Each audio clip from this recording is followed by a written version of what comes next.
નમસ્તે વિદ્યાર્થી મિત્રો, જો આપણે સ્વાધ્યાયમાં એક્ઝામ્પલ્સ આગળ જોઈએ. સ્વાધ્યાયમાં 13.7 છે, બરાબર. એક રેડિયોએક્ટિવ સમસ્થાનિકનું અર્ધઆયુ T યસ, આ રીતે સંજ્ઞામાં કેપિટલ T યસ આ રીતે આપેલું છે. એટલે કોઈ આપણું મૂલ્ય નથી, અર્ધઆયુ અહીંયા T યસ છે, કેપિટલ T યસ, બરાબર, અર્ધજીવનકાળ.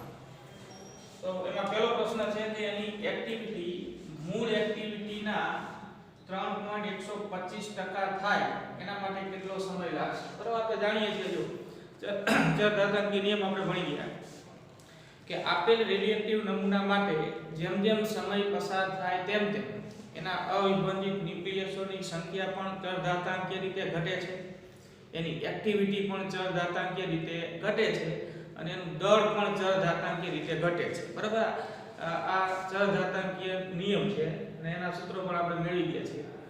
આપણે એ પણ આગળ ભણી ગયા કે રેડિયોએક્ટિવ તત્વની એક્ટિવિટી એ આપેલ જથ્થામાં રહેલા અવિભાજિત ન્યુક્લિયસોની સંખ્યાના સમપ્રમાણમાં હોય છે. I ચલે છે n, બરાબર. I અથવા આપણે એને dn છેદમાં dt એટલે કે વિભાજનનો દર એવું પણ કહીએ છીએ. તો dn છેદમાં dt વિભાજનનો દર અથવા તો એક્ટિવિટી, બરાબર, dn છેદમાં dt ચલે છે n. ઋણ નિશાની આપણે મેં કીધી જે સૂચવે છે કે સમય સાથે અવિભાજિત ન્યુક્લિયસોની સંખ્યા ઘટે છે. આ dn છેદમાં dt ને એક્ટિવિટી I વડે દર્શાવાય. તો I ચલે છે -1, બરાબર. જો અવિભાજિત ન્યુક્લિયસોની સંખ્યા વધારે તો એક્ટિવિટી પણ વધારે. જેમ જેમ વિભાજન થતું જાય તેમ તેમ અવિભાજિત ન્યુક્લિયસોની સંખ્યા ઘટતી જાય તેમ તેમ એક્ટિવિટી પણ ઘટતી જાય. બરાબર, એટલે આ સંબંધ આપણે જાણીએ છીએ, એનો ઉપયોગ કરીને આપણે આગળ વધીશું. અહીંયા પ્રશ્ન છે કે તેની એક્ટિવિટી મૂળ એક્ટિવિટી એટલે પ્રારંભિક એક્ટિવિટી, જે ક્ષણે આપણે અવલોકનની શરૂઆત કરી એ ક્ષણે આપેલ રેડિયોએક્ટિવ નમૂનાની એક્ટિવિટી મૂળ એક્ટિવિટીના 3.125% થવા માટે કેટલો સમય લાગશે? બરાબર, એટલે કે આપણે મૂળ એક્ટિવિટીના આટલા ટકા થઈ જાય એના માટે કેટલો સમય લાગશે એ જવાબ મેળવવો છે. તો હવે જવાબ મેળવવા માટે આપણે શું કરીશું? જો સંબંધ આ રિવાજ I ચલે છે -n, આપણે ઋણ નિશાની અવગણીએ તો I ચલે છે n લખાય અને આ સપ્રમાણતાની નિશાની દૂર કરી આપણે કોઈ અચળાંક મૂક્યો તો જેને આપણે શું કીધું હતું? ક્ષય નિયતાંક. એટલે I બરાબર λn. જો આ t સમય એક્ટિવિટી, તો આ t સમય અવિભાજિત ન્યુક્લિયસની સંખ્યા. અને જો આપણે અહીંયા પ્રારંભિક એક્ટિવિટી લઈએ, લેમ્ડા તો આપેલ તત્વ માટેનો અચળાંક છે, લેમ્ડા નહીં બદલાય.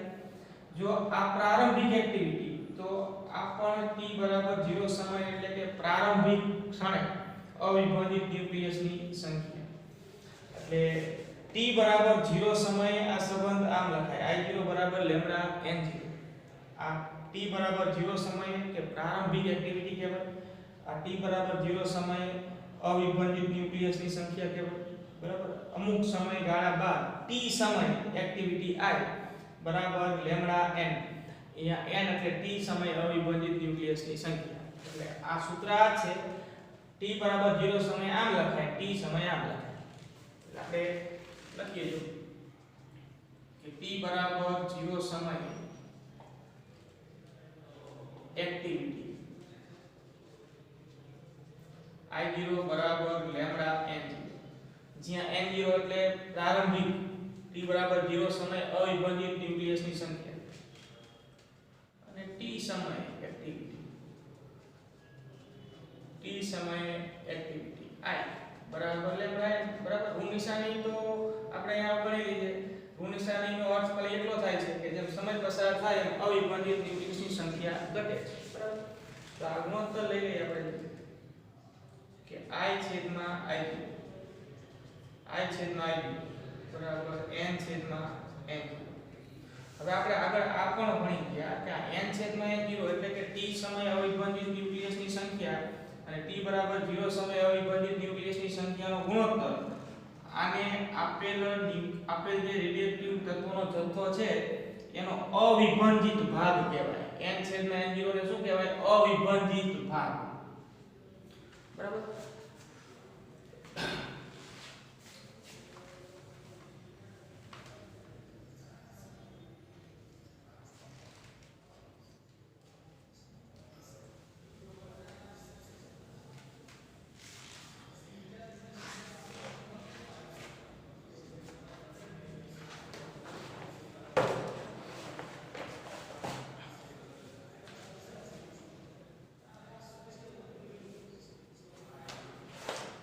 જો અહીં રાખો આપણે આ બેનો શું લીધો છે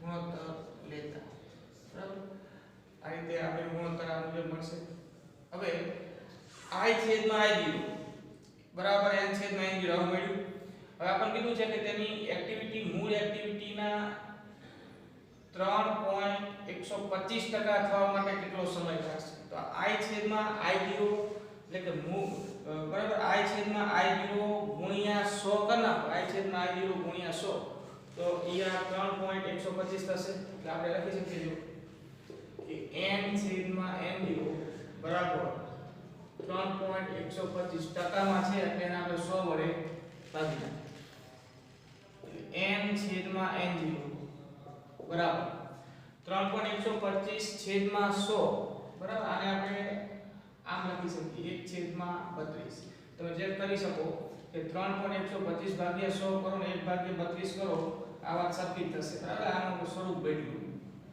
હવે n છેદમાં n0 બરાબર 1 છેદમાં 32 લખ્યું તો આને આપણે આમે લખી શકાય 32 એટલે આમ લખો જો કે 1 છેદમાં 2 ની કાઉન્સ કરીને 5 આ વાત નક્કી થાય તો આમ લખો કે આમ લખો કે આમ લખો વાત નક્કી છે 1 છેદમાં 2 અને આખાની 5 ઘાત વિચારો 1 ની 5 ઘાત તો એક જ થાય અને 2 ની 5 ઘાત તો 2 ગુણ્યા 2 ગુણ્યા 2 ગુણ્યા 2 ગુણ્યા 2 કરો 5 વખત ગુણાકાર કરો 2 એટલે 32 થવાનું બરાબર 2 તો 4 2 8 16 2 32 બરાબર એટલે 2 ની કેટલી ઘાત થઈ 5 ઘાત એટલે 32 હવે આ જે સમીકરણ મળ્યું આપણને એને આપણે આમે લખી શકીએ n છેદમાં n0 બરાબર 1 1 ની 5 ઘાત તો 1 જ કહેવાય છેદમાં 2 ની 5 ઘાત આમ લખાય બરાબર ને n છેદમાં n0 બરાબર 1 છેદમાં 2 ની n ઘાત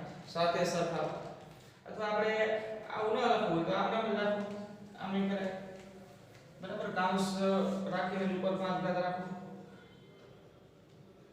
તો ને n છેદમાં n0 બરાબર 1/2 ની n ઘાત સાથે સરખાવતા આવું આપણે પરિણામ મેળવ્યું હતું જો અર્ધાયુ નું આપણે જે અર્થઘટન કર્યું ત્યારે આપણે પરિણામ મેળવ્યું હતું કે n છેદમાં n0 બરાબર 1/2 આખેની n ઘાત બરાબર આની સાથે સરખાવો તો સરખાવો તો n ના સ્થાને કેટલા આવ્યા n ના સ્થાને કેટલા આવ્યા 5 તો n બરાબર 5 બરાબર હવે અહીંયા સુધી મેળવી લીધા બાદ હવે એક બીજું પરિણામ યાદ કરો આપણે છેલ્લે કુલ સમય અર્ધાયુ અને n વચ્ચેનો સંબંધ મેળવ્યો હતો આપણે સૂત્ર બનાવ્યું કે n બરાબર t છેદમાં t હાફ બરાબર n બરાબર t છેદમાં t હાફ તો અહીંયા આપણે t બરાબર n ગુણ્યા t હાફ લખી શકાય બરાબર તો આપણે જે શોધવાનો છે કેટલો સમય લાગશે એ સમય માટે સમય t બરાબર n ની જગ્યાએ 5 અને ટાઉ હાફ આપણે કેટલો અહીંયા ટાઉ હાફ બરાબર t યર્સ છે ટાઉ આપની જગ્યાએ t 5 t આવું થાય કારણ કે ટાઉ હાફ બરાબર t યર્સ તો પછી આ સમય કેટલો સમય લાગશે આપણને પ્રશ્ન કર્યો છે મૂળ એક્ટિવિટીના 3.125% એક્ટિવિટી થવા માટે કેટલો સમય લાગશે તો 5t જેટલો સમય લાગશે જ્યાં કેપિટલ T આપેલ રેડિયોએક્ટિવ તત્વનું અર્ધાયુ છે બરાબર ફરીથી એકવાર જોઈએ તમને એમ કીધું છે કે આપેલ રેડિયોએક્ટિવ તત્વ માટેની એક્ટિવિટી એની મૂળ એક્ટિવિટી એટલે કે પ્રારંભિક એક્ટિવિટીના 3.125% થવા માટે કેટલો સમય લાગશે તો જવાબ મેળવવા માટે આપણે પહેલા આ પરિણામ મેળવ્યું કે પ્રારંભિક સમય t બરાબર 0 સમય આપણે એક્ટિવિટી I0 બરાબર λn0 લખી શકીએ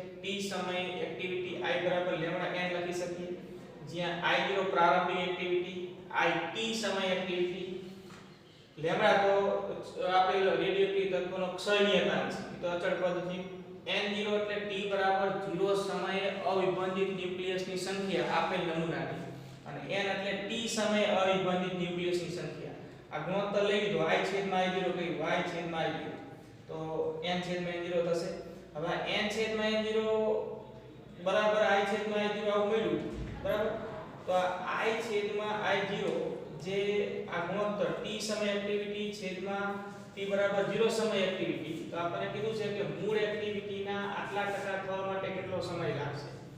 તો I છેદમાં I0 ના સ્થાને આપણે લખી શકીએ 3.125 ભાગ્યા 100 ટકામાં છે એટલે એને આપણે 100 વડે ભાગી નાખીએ. બરાબર. આજે આ 3 બરાબર હોય તો જો આમ અહીં બધું ન લખો તો ચાલે. આજે લખ્યું આપણે કે I છેદમાં I0 ના સ્થાને સીધું જ આપણે લખી દીધું કે 3.125 ભાગ્યા 100. એ શું વાત થઈ તો કે અહીંયા આપણને આપ્યું છે શબ્દોમાં કે એક્ટિવિટી મૂળ એક્ટિવિટીના 3.125% થવા માટે. તો I બરાબર મૂળ એક્ટિવિટીના 3.125%. એટલે I0 ના બરાબર. આ તમે દાખલામાં વચ્ચે લખવાની જરૂર નહીં, ખાલી સમજવા માટે જુઓ કે I તમને આપ્યું છે I0 ના મૂળ એક્ટિવિટીના 3.125%. તો I0 ના છેદમાં લઈ 3.125% એટલે 3.125 ભાગ્યા 100 થાય. બરાબર. આ જ વાત છે ને, આપણે સીધું જ I છેદમાં I0 ના સ્થાને લખી દઈશું 3.125 ભાગ્યા 100. એટલે આ સ્ટેપ અહીંયા વચ્ચે લખવાની જરૂર નહીં. I છેદમાં I0 જ આપણને આપ્યું કહેવાય 3.125%, એટલે કે 3.125 ભાગ્યા 100. બરાબર. એટલે આ તમે વચમાં સ્ટેપ ન લખો ચાલે. અને એવું હોય તો એક સ્ટેપ અહીં ઉમેરી દેવાનું, સીધો ખ્યાલ ન આવે તો કે આપણે I છેદમાં I0 ના સ્થાને 3.125 ભાગ્યા 100 કઈ રીતે લખ્યું તો આ રીતે લખ્યું કે અહીંયા આપણને શબ્દોમાં કીધું છે કે એક્ટિવિટી મૂળ એક્ટિવિટી I0 ના 3.125% થવા માટે કેટલો સમય. એટલે I બરાબર I0 ના 3.125%. I0 નો છેદમાં લઈ લો તો 3.125% ને આપણે ગણતરીમાં લેવું હોય તો 100 વડે ભાગવા પડે. એટલે I છેદમાં I0 બરાબર કેટલા થયા 3.125 ભાગ્યા 100. એટલે આપણે અહીંયા I છેદમાં I0 ના સ્થાને લખ્યું 3.125 ભાગ્યા 100. અને આગળ વધારો એટલે આ મુજબ આપણને એક્ટિવિટી મૂળ એક્ટિવિટીના 3.125% થવા માટે કેટલો સમય મળશે તો કે 5t જેટલો, જ્યાં કેપિટલ T ઈ આપેલ રેડિયોએક્ટિવ નમૂનાનો અર્ધ જીવનકાળ છે. બરાબર. તો જે રેડિયોએક્ટિવ નમૂનાની વાત હોય એનો અર્ધ જીવનકાળ અહીંયા ગુણાકારમાં આવે. આપણને અહીંયા કોઈ ચોખવટ નથી પાડી, ખાલી સંજ્ઞામાં અર્ધ જીવનકાળ આપ્યો છે. તો અહીંયા કેપિટલ T અર્ધ જીવનકાળની જગ્યાએ આવશે. બરાબર. આગળ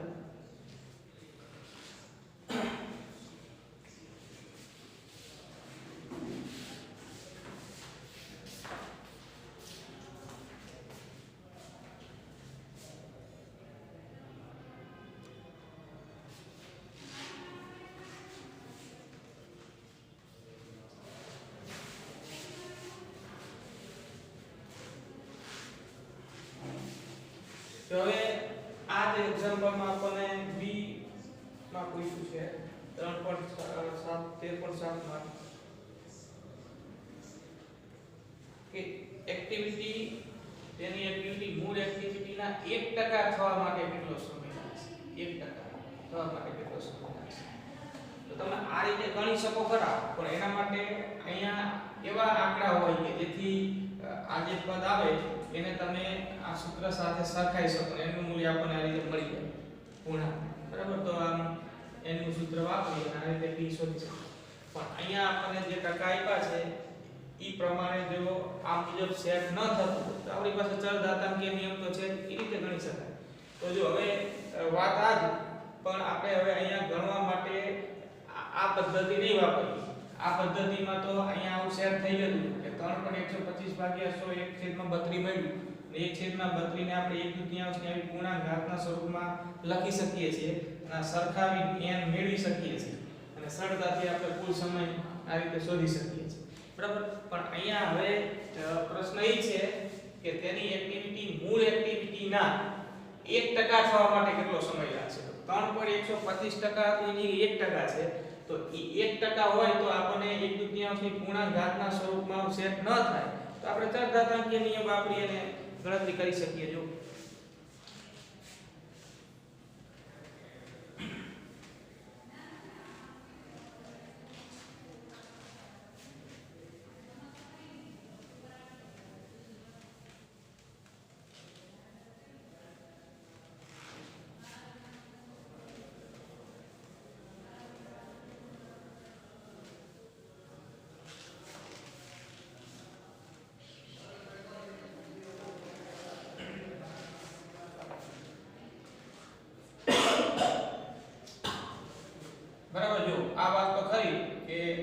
I0 પ્રારંભમાં આપણે લખી શકીએ I0 બરાબર લેમ્ડા n0 બરાબર આ સમીકરણ નંબર એવું તો આપી દો 1 તો સીધું લખો ને અને t સમય આપણે લખી શકીએ I બરાબર લેમ્ડા n બરાબર હવે આ ગુણોત્તર લઈ લઈએ કે I છેદમાં I0 બરાબર n છેદમાં n0 બરાબર હવે જો આપણે અહીંયા I છેદમાં I0 કેટલો આપ્યું કે હમણાં જ વાત કરી પ્રમાણે કે અહીંયા I છે I0 ના કેટલા ટકા છે 1%. તો I છેદમાં I0 બરાબર 1/100 થાય તો n છેદમાં n0 બરાબર માટે n છેદમાં n0 બરાબર 1/100 થાય બરાબર આ 1/100 છે ઈ 1/2 ની પૂર્ણાંક સ્વરૂપમાં સેટ નથી થતું તો આપણે આ રીતે આગળ વધારીએ કે n છેદમાં n0 બરાબર 1/100 બરાબર જ્યાં n બરાબર n0 e raise to minus lambda t ચરઘાતાંકીય નિયમ છે તો આપણે n ની જગ્યાએ આવું લખી શકીએ માટે n0 e raise to minus lambda t અહીંયા લખવું આપણે છેદમાં n0 એમને બરાબર 1/100 બરાબર આને આપણે અહીંયા ઉપયોગમાં લીધું એટલે આ પદ હવે આવું થશે આ n0 કેન્સલ થઈ જશે બરાબર બે બાજુ વ્યસ્ત કરી નાખો આવું વધ્યું જો e raise to minus lambda t બરાબર 1/100 તો વ્યસ્ત કરી નાખો તો આમ થાય કે 100 બરાબર e raise to lambda t બરાબર હવે આપણે શોધવાનું છે t આપણને લેમ્ડા નથી આપેલું પણ અર્ધ જીવનકાળની સંજ્ઞા કેપિટલ T ના સ્વરૂપમાં જવાબ મેળવવાનો છે એટલે આપણે લેમ્ડાને અર્ધ જીવનકાળના સ્વરૂપમાં ફેરવી નાખીશું એના પહેલા આપણે અહીંયા પહેલા બંને બાજુ e બેઝ log લઈશું બંને બાજુ e બેઝ log લેતા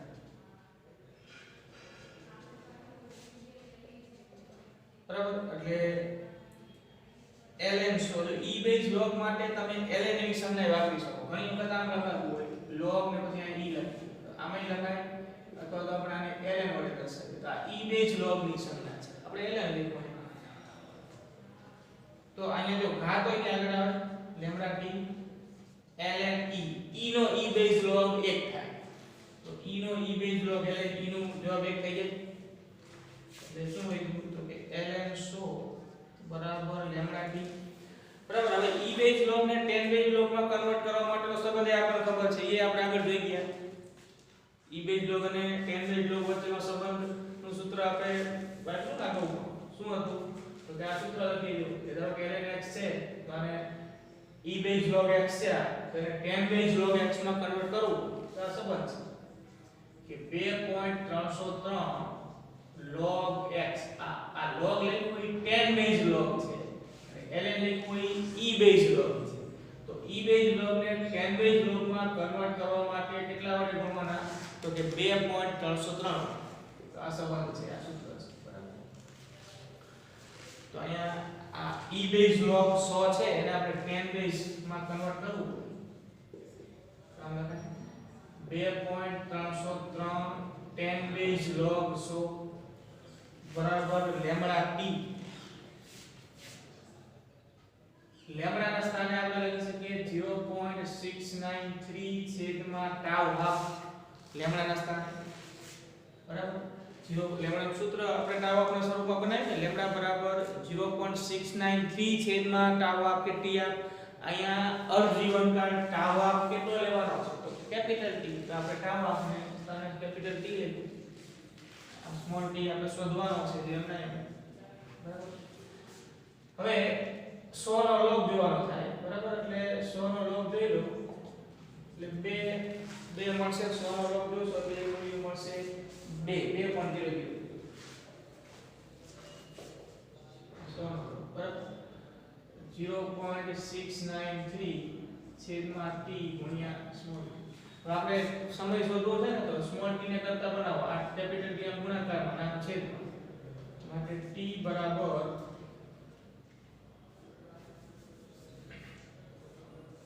t બરાબર 2.303 ગુણ્યા 2 ગુણ્યા t છેદમાં 0.693 એટલે અર્ધાયુ તો આપણને આપ્યો નથી, અર્ધાયુની જગ્યાએ આપણે સંજ્ઞા શું લખવાની છે અહીંયા કેપિટલ T. તો બસ આ જવાબ મળી જાય. ગુણાકાર કરો અને આનો સાદો ભાગો એટલે આ જવાબ તમને મળશે. બરાબર. અને જવાબ છે 6.646 T. T તો કરો here.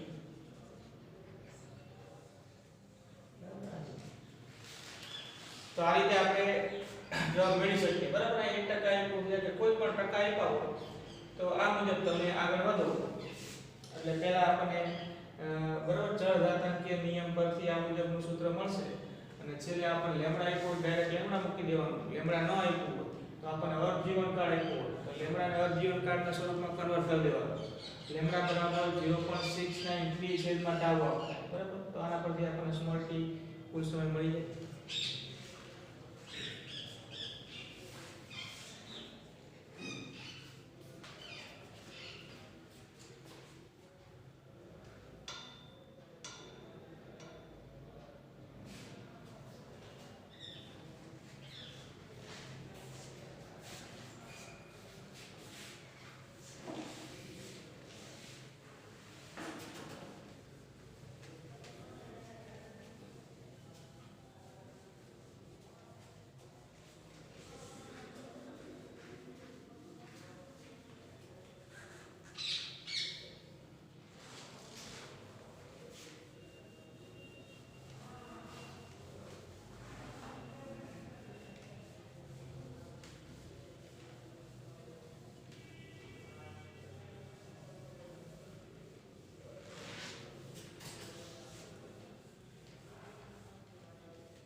જો હવે સ્વાધ્યાયમાં 13.8 પણ જોઈએ આપણે.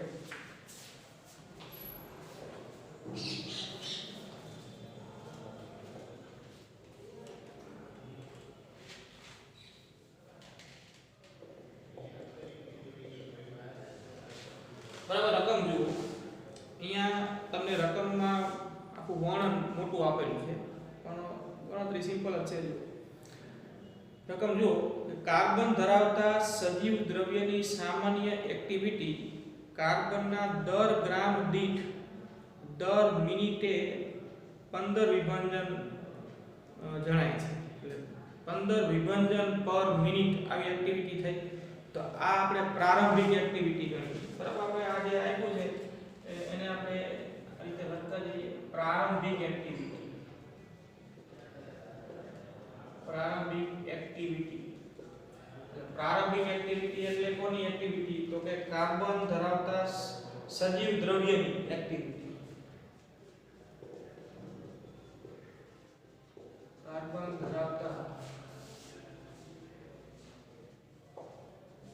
સજીવ દ્રવ્યની એક્ટિવિટી. બરાબર. આટલું આપ્યું છે અને આપણે I0 વડે દર્શાવી દઈએ. કેટલું છે?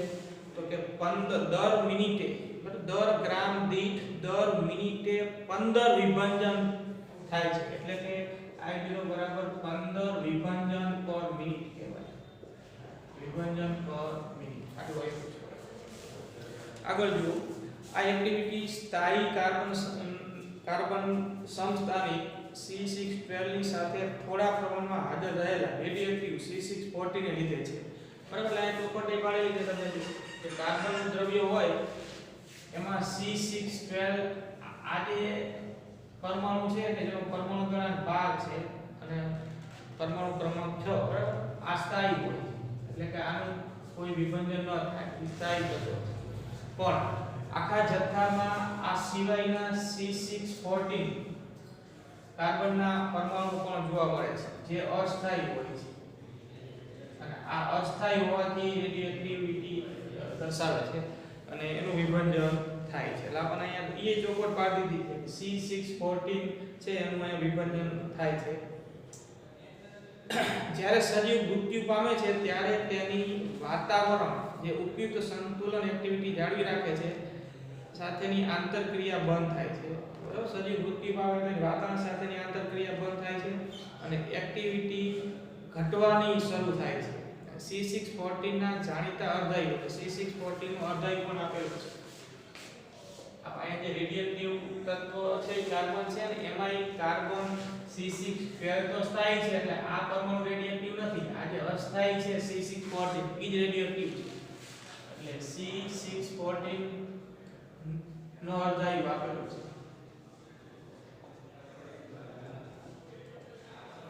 એનો અર્ધાયુ છે 5730 વર્ષ બરાબર T હાફ 5730 વર્ષ એનો અર્ધાયુ છે. અને એ જે એક્ટિવિટી ઘટવાની શરૂઆત થાય છે અને એ એક્ટિવિટીના માપેલા મૂલ્ય પરથી તે નમૂનાની ઉંમરનો અંદાજ લગાવી શકાય છે.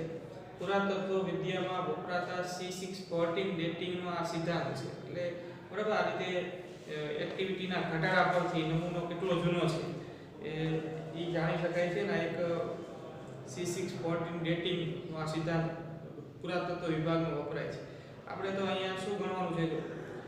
ધારો કે મોહેન્જો-દરોનો એક નમૂનો કાર્બનના દર ગ્રામ દીઠ દર મિનિટે 9 વિભંજનની એક્ટિવિટી દર્શાવે છે તો સિંધુ ખીણની સંસ્કૃતિની ઉંમરનો અંદાજ મેળવો. એટલે અંતિમ એક્ટિવિટી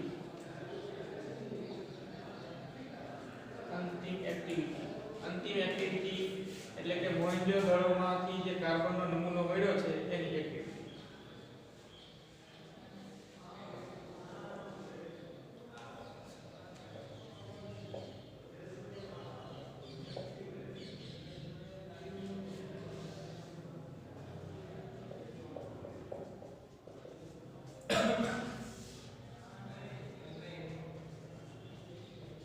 નમૂનાની એક્ટિવિટી I 9 વિભંજન પર મિનિટ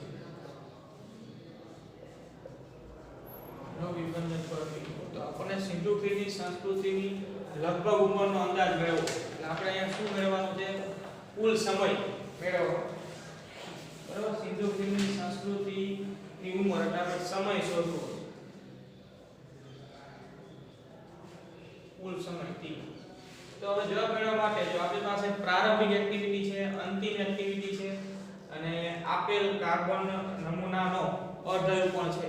તેના પરથી આપણે એક્ટિવિટી 15 વિભંજન પર મિનિટ માંથી ઘટીને 9 વિભંજન પર મિનિટ થઈ આપેલ કાર્બન નમૂનાની એના માટે જે કુલ સમય લાગ્યો હોય કુલ સમય શોધવાનો છે. અને એ કુલ સમય જ બરાબર અહીંયા મોહેન્જો-દડો માટે સિંધુ ખીણની સંસ્કૃતિ કેટલી જૂની છે એની અંદાજિત માહિતી આપે. બરાબર કેટલો સમય છે એ કેટલી જૂની છે એ સમયગાળો આપણને મળે. તો જવાબ મેળવવા માટે આ જવાબ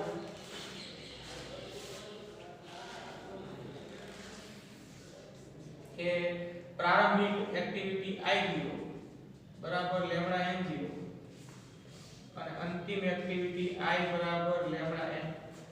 બરાબર હવે ગુણોત્તર લઈ લો.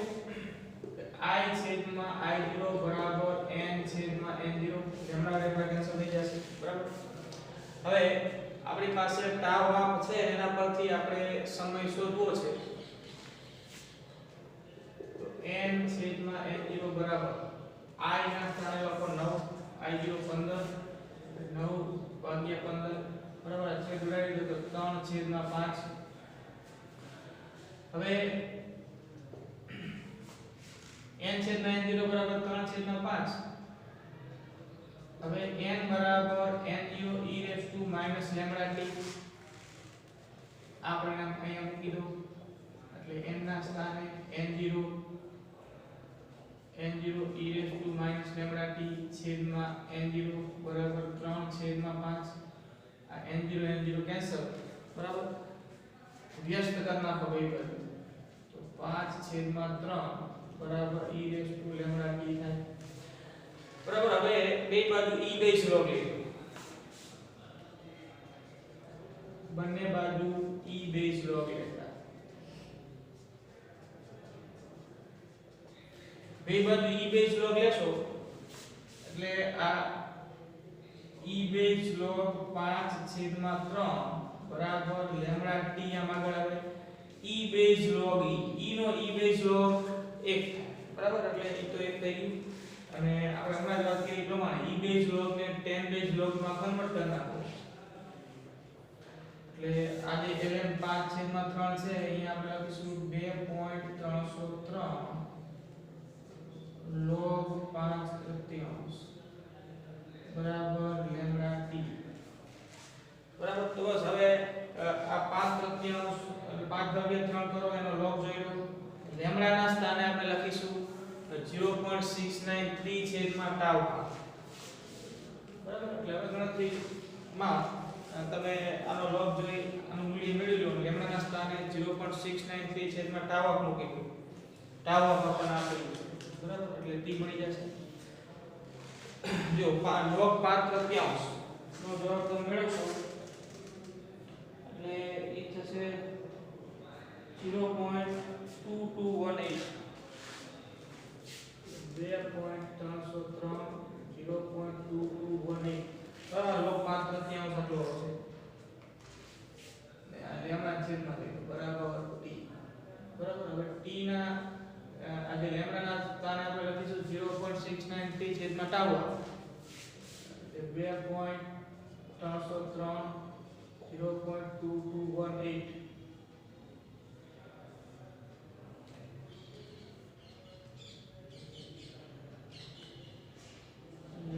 0.693 છેદમાં ટાઉ ટાઉ આપવા છેદમાં થી અંશમાં જશે ડાયરેક્ટ આપણે મૂલ્ય જ મૂકી દઈએ 5730 વર્ષ t બરાબર 2.303 ગુણ્યા 0.2218 ગુણ્યા ટાઉ આપવા અંશમાં જાય કેટલું મૂલ્ય છે તો કે 5730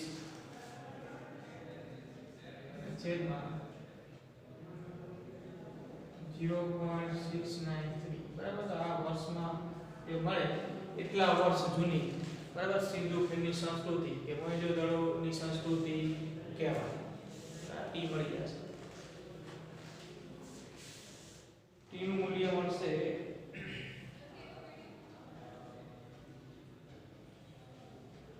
nearly equal to 4224 વર્ષ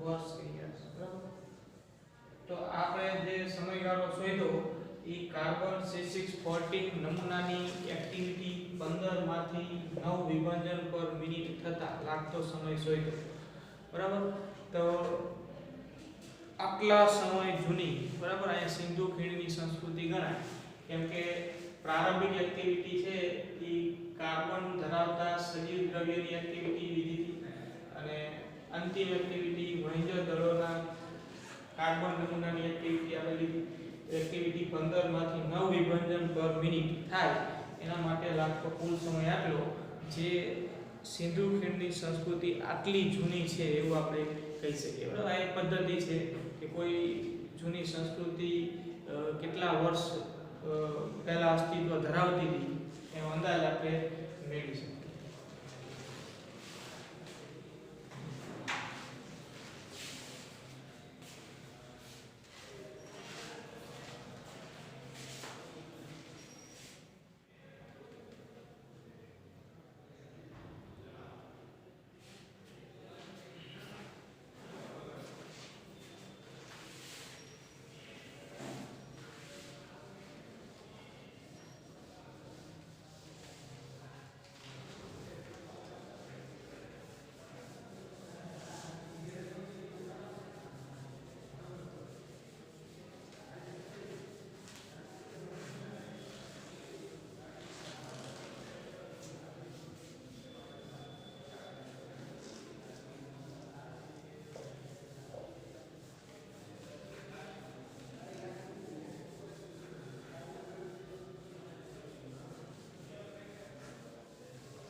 આ ચેપ્ટરમાં આગળ આલ્ફા વિભાજન, બીટા વિભાજન અને ગામા વિભાજન, બરાબર, ત્રણેય વિભાજનો ટૂંકમાં સમજવાના છે અને એના પરથી બીજા એક્ઝામ્પલ્સ છે પાછા સ્વાધ્યાયમાં અને ઉદાહરણમાં પણ. આપણે એ વાત કરી ગયા કે કોઈ પણ અસ્થાયી ન્યુક્લિયસ સ્થાયિત્વ પ્રાપ્ત કરવાના પ્રયત્ન સ્વરૂપ પોતાનામાંથી, બરાબર, અદ્રશ્ય વિકિરણોનું ઉત્સર્જન કરે છે. અને અદ્રશ્ય વિકિરણો એટલે કે રેડિયોએક્ટિવ વિકિરણો. અને એ રેડિયોએક્ટિવ વિકિરણોમાં શું હોય છે તો કે આલ્ફા કણો હોય છે, બીટા કણો હોય છે અને ગામા છે એ વિદ્યુત ચુંબકીય વિકિરણ અથવા તો ફોટોન સ્વરૂપે હોય છે. બરાબર, તો આપણે આટલું જાણીએ છીએ કે જ્યારે વિભાજન થાય ત્યારે એમાંથી આલ્ફા કે બીટા કણો અથવા તો ગામા વિકિરણોનું ઉત્સર્જન થાય છે. તો હવે આ આલ્ફા ઉત્સર્જન, આલ્ફા વિભાજનની ક્રિયા, બીટા વિભાજનની ક્રિયા અને ગામા વિભાજનની ક્રિયા આપણે ટૂંકમાં સમજવી છે. એમાં પહેલા આપણે આલ્ફા વિભાજન લઈએ કેમ કે, બરાબર, એના પરથી હવે પછીના એક્ઝામ્પલ્સ છે. એટલે આ પ્રક્રિયા જે આલ્ફા ઉત્સર્જનની છે એમાં શું થતું હોય, બીટા ઉત્સર્જનની પ્રક્રિયામાં શું થાય વિભાજન દરમિયાન, એ આપણે જાણવું જરૂરી છે. તો આલ્ફા વિભાજનની પ્રક્રિયા પહેલા આપણે જોઈએ. આલ્ફા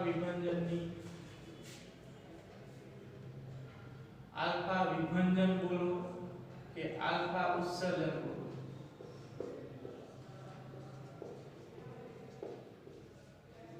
ઉદાહરણ સહિત સમજાવો. બરાબર, ટૂંકમાં વાત છે. આપણે આ જાણીએ છીએ કે કોઈ રેડિયોએક્ટિવ અસ્થાયી ન્યુક્લિયસ આલ્ફા કણનું ઉત્સર્જન કરે એટલે એમાંથી હિલિયમ પરમાણુનું ન્યુક્લિયસ ઉત્સર્જાય. આલ્ફા વિભાજન, આલ્ફા કણ એટલે હિલિયમ પરમાણુનું ન્યુક્લિયસ. આલ્ફા વિભાજનમાં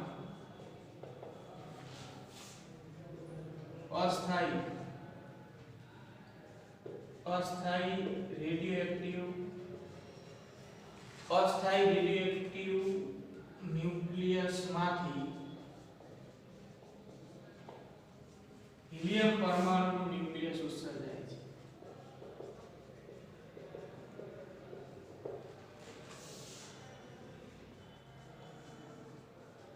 ન્યુક્લિયસ ઉત્સર્જાય, બરાબર. જો સંજ્ઞામાં આપણે વાત કરીએ તો આ XZA આ અસ્થાયી રેડિયોએક્ટિવ ન્યુક્લિયસ છે કે જેનો પરમાણુ ક્રમાંક Z છે અને પરમાણુ દળાંક A છે. હવે આ પોતાનામાંથી આલ્ફા કણનું ઉત્સર્જન કરે અથવા તો આલ્ફા વિભાજન દર્શાવે એટલે કે એમાંથી હિલિયમ પરમાણુનું ન્યુક્લિયસ ઉત્સર્જાય. જે નવું બનશે એને આપણે Y વડે દર્શાવીએ. હિલિયમ પરમાણુનું ન્યુક્લિયસ એટલે 2He4, બરાબર. તો હવે તમે જોઈ શકો છો કે X માંથી Y બન્યું એટલે કે આને આલ્ફા કણનું ઉત્સર્જન કર્યું એટલે હવે આનું રૂપાંતર નવા ન્યુક્લિયસમાં થઈ ગયું. X હતો એમાંથી Y બની ગયું. ક્યારે? તો કે આને એક આલ્ફા કણ અથવા તો હિલિયમ પરમાણુનું ન્યુક્લિયસનું ઉત્સર્જન કર્યું ત્યારે. આલ્ફા કણ એટલે હિલિયમ પરમાણુનું ન્યુક્લિયસ જ, બરાબર, 2He4. હવે તમે જોઈ શકો કે અહીંયા બે તો આનો પરમાણુ ક્રમાંક છે આલ્ફા કણનો તો હિલિયમ પરમાણુ ન્યુક્લિયસનું. આ બાજુ Z હતું તો Z માંથી 2 ઓછું થશે આનો પરમાણુ ક્રમાંક. અહીંયા 2 આને મળ્યા તો આને Z કરતા 2 ઓછા મળશે, Z - 2. અહીંયા 4 છે તો આ થશે A - 4 અને પ્લસ Q વડે દર્શાવો. Q એટલે એ પ્રક્રિયા દરમિયાન ઉત્સર્જાતી કે શોષાતી ઊર્જા છે. પ્રક્રિયાનું Q મૂલ્ય પણ કહેવાય. એટલે આલ્ફા ઉત્સર્જનની પ્રક્રિયા સંજ્ઞામાં આ રીતે લખાય, બરાબર. એટલે કે જો કે XZA છે આ આલ્ફા કણનું ઉત્સર્જન કરે છે. જે આલ્ફા કણનું ઉત્સર્જન કરે એ જનક ન્યુક્લિયસ કહેવાય. આ છે જનક ન્યુક્લિયસ.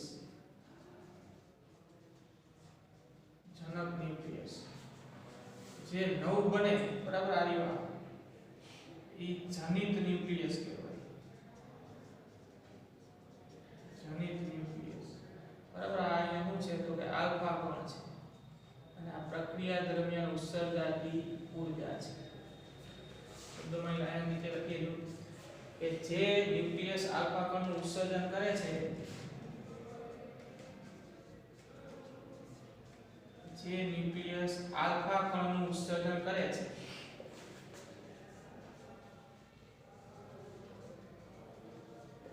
બરાબર, તેને જનક ન્યુક્લિયસ કહેવાય. આ જનક ન્યુક્લિયસ, તેને જનક ન્યુક્લિયસ કહે છે. અને જે નવું બને છે આલ્ફા ઉત્સર્જન બાદ જે નવું ન્યુક્લિયસ બને છે એને જનિત ન્યુક્લિયસ કહેવાય.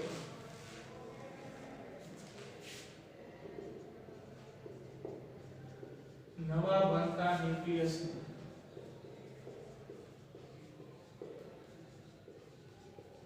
જનિત ન્યુક્લિયસ કહે છે. જનિત ન્યુક્લિયસ. તો આ જનક ન્યુક્લિયસ, આ જનિત ન્યુક્લિયસ, આલ્ફા કણ અને ક્યુ છે એ પ્રક્રિયા દરમિયાન ઉત્સર્જાતી કે શોષાતી ઊર્જા છે. બરાબર, જ્યાં ક્યુ એ પ્રક્રિયા દરમિયાન અહીંયા ઉત્સર્જાતી ઊર્જા ઉત્સર્જાય છે એટલે ઉત્સર્જાતી લખશું. બધી શક્યતા હોય ઉત્સર્જાતી અથવા શોષાતી. આલ્ફા ઉત્સર્જનની આ ક્રિયામાં ઊર્જાનું ઉત્સર્જન થાય છે.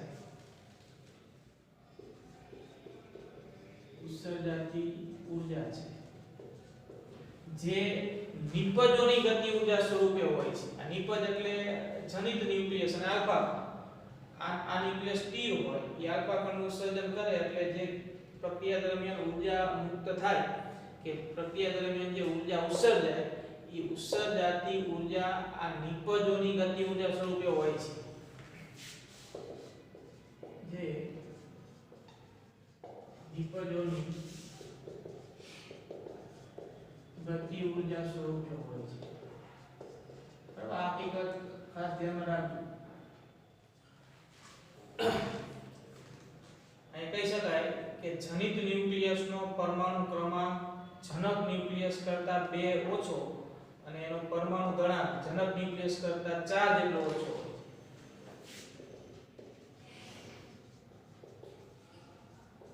જનિત ન્યુક્લિયસ નો પરમાણુ ક્રમાંક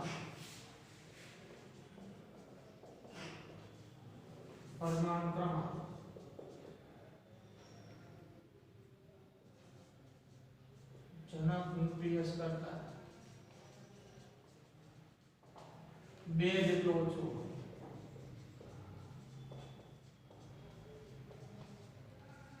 અને પરમાણુ ગણાંક 4 જેટલો ઓછો. બરાબર, જો આ z - 2 અને a - 4.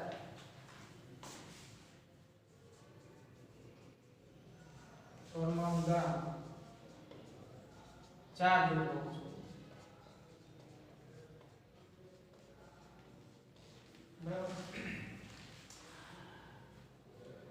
પ્રક્રિયાનું જે q મૂલ્ય છે પ્રક્રિયા દરમિયાન ઉત્સર્જાતી ઊર્જા જે નિપજોની ગતિ ઊર્જા સ્વરૂપે હોય છે ઈ ઊર્જા ઈ આપણે આઈન્સ્ટાઈનના દળ ઊર્જા સંરક્ષણના નિયમ પરથી મેળવી શકીએ છીએ. બરાબર, અહીંયા ઊર્જા મળે છે એનો અર્થ કે આ પ્રક્રિયા દરમિયાન કંઈક દળ ક્ષતિ સર્જાતી હશે. જેટલી દળ ક્ષતિ સર્જાય ઈ દળનું કે ઈ દળ ક્ષતિનું રૂપાંતર ઊર્જામાં થતું હોય. એની ઊર્જા અહીંયા ઉત્સર્જાતી હોય અને નિપજોને ગતિ ઊર્જા સ્વરૂપે મળતી હોય. તો આઈન્સ્ટાઈનના દળ ઊર્જા સંરક્ષણના સિદ્ધાંત પરથી આપણે અહીંયા પ્રક્રિયા દરમિયાન ઉત્સર્જાતી આ ઊર્જાનું સૂત્ર બનાવી શકીએ. ઊર્જા Q કે Q મૂલ્ય બરાબર દળ ક્ષતિને સમતુલ્ય ઊર્જા, દળ ક્ષતિને સમતુલ્ય ઊર્જા.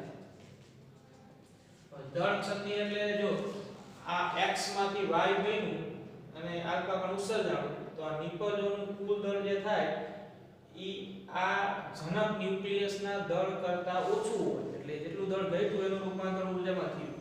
તો દળ ક્ષતિને સમતુલ્ય ઊર્જા આપણે mc2 E બરાબર mc2. મૂળ સૂત્ર તો આ હકીકત આપણે વાપરીએ છીએ E બરાબર mc2. E ની જગ્યાએ સંજ્ઞા q વાપરે છે. m એટલે અહીંયા દળ ક્ષતિ. તો દળ ક્ષતિ એટલે શું? તો કે જનક ન્યુક્લિયસના દળમાંથી બરાબર mx માઈનસ જનક ન્યુક્લિયસનું દળ mx માઈનસ my પ્લસ આ આલ્ફા કણનું દળ m આલ્ફા લખો m પ્લસ t લખો m આલ્ફા. બરાબર, તો આ થયું જનક ન્યુક્લિયસનું દળ માઈનસ જનિત જનિત ન્યુક્લિયસનું દળ પ્લસ આલ્ફા કણનું દળ એટલે કે નિપજોનું કુલ દળ. તો આ બેના દળનો સરવાળો mx માંથી બાદ કરો ને જે દળ મળે એટલી દળ શક્તિને સમતુલ્ય ઊર્જા એટલે ગુણ્યા c². બરાબર એટલે આને આમ લખાય બરાબર mx - my m આલ્ફા ગુણ્યા c². બરાબર તો આ રીતે આપણે પ્રક્રિયા દરમિયાન ઉત્સર્જાતી ઊર્જા મેળવી શકીએ. પ્રક્રિયા દરમિયાન ઊર્જા ઉત્સર્જાય તો પ્રક્રિયા ઊર્જા ક્ષેપક કહેવાય. ઘણી રેડિયેટિવ ઘણી પ્રક્રિયા આપણે કરાવતા હોય તેમાં ઊર્જા આપતા હોય તો એ ઊર્જા શોષક કે પ્રક્રિયા કહેવાશે. જ્યાં q નું મૂલ્ય જે છે એ લેસ ધેન 0 કહેવાય, q ગ્રેટર ધેન 0 કહેવાય. જો કે આપણે આ પ્રક્રિયામાં આલ્ફા ઉત્સર્જનની પ્રક્રિયામાં પ્રક્રિયા દરમિયાન ઊર્જાનું ઉત્સર્જન થાય છે એટલે ઊર્જા ક્ષેપક છે. બરાબર અહીંયા q ગ્રેટર ધેન 0 હોય, q નું મૂલ્ય કઈ આપણને મળશે. બરાબર એટલે અહીંયા પ્રક્રિયા ઊર્જા ક્ષેપક છે.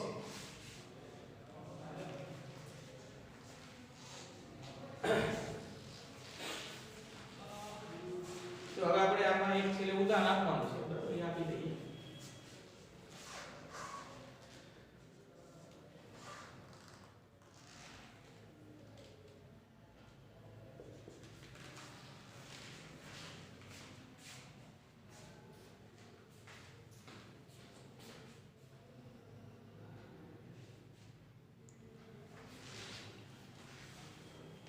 જો હવે આપણે આ જે વાત કરી એના માટે ઉદાહરણ આપી દઈએ. આપણે લખીએ કે અહીંયા q ગ્રેટર ધેન 0 હોય છે પ્રક્રિયા ઊર્જા ક્ષેપક છે. ઊર્જા ઉત્સર્જાય છે, ઊર્જા ક્ષેપક છે એટલે ઊર્જાનું ઉત્સર્જન થાય છે આટલી. બરાબર હવે આ જે વાત આપણે સંજ્ઞામાં કહી એના રૂપે ઉદાહરણ આપીએ. ઉદાહરણ તરીકે યુરેનિયમ 92238 એક આલ્ફા કણનું ઉત્સર્જન કરે એટલે કે 2He4 નું ઉત્સર્જન કરે તો એનો પરમાણુ ક્રમાંક Z2 ઘટી જાય, 92 તેમાંથી 90 થઈ જાય. 90 પરમાણુ ક્રમાંક ધરાવતું તત્વ થોરિયમ બરાબર TH વડે સંજ્ઞામાં દર્શાવી અને આ જે પરમાણુ ગળાંક છે એમાં 4 નો ઘટાડો થાય 238 ની જગ્યાએ 234 અને પ્લસ. બરાબર આ રીતે યુરેનિયમ 92238 નું અસ્થાયી ન્યુક્લિયસ એક આલ્ફા કણનું ઉત્સર્જન કરે એટલે નવું બનતું ન્યુક્લિયસ કયું તો કે થોરિયમ 90234. બરાબર આલ્ફા કણ ઉત્સર્જાશે q છે એ પ્રક્રિયાનું q મૂલ્ય જે આ મુજબ આપણે શોધી શકીએ. અહીંયા આ જનક ન્યુક્લિયસ એટલે કે આ યુરેનિયમ 92238 આ જનિત ન્યુક્લિયસ ઉત્સર્જાતું કણ આ પ્રક્રિયાનું q મૂલ્ય. અહીંયા આ બેના દળનો સરવાળો નિપજોના દળનો સરવાળો યુરેનિયમ 92238 ના ન્યુક્લિયસ કરતા ઓછો એટલે જે દળ શક્તિ મળે એને અનુરૂપ જે ઊર્જા ઉત્સર્જાય એને આપણે q વડે દર્શાવી છે અને આ ઊર્જા આ નિપજોની ગતિ ઊર્જા સ્વરૂપે હોય છે. બરાબર છે. તો આલ્ફા વિભાજન માટે આટલું ધ્યાનમાં રાખજો અને એના પરથી હવે આપણે આગળ એક્ઝામ્પલ પણ ગણીશું. આજે આપણે પૂરું કરીએ અહીંયા.